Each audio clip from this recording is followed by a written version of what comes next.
Since I started using hands-on English and frames for fluency, I've noticed that my students are never bored with the techniques and activities. They're always enthusiastic and excited to learn. They show it in every lesson.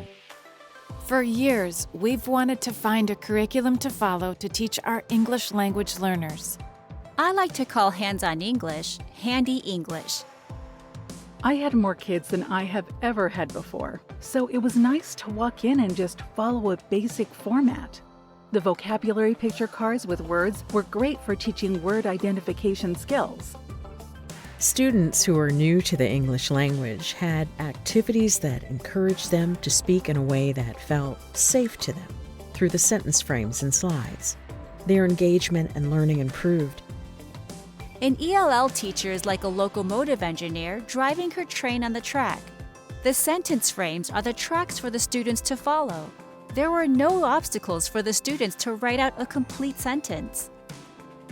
The sentence frames gave them confidence in writing a complete sentence.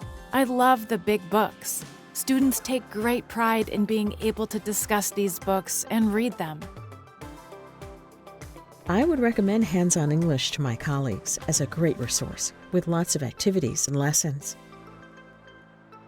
It's an amazing curriculum that I hope to use more and more each year.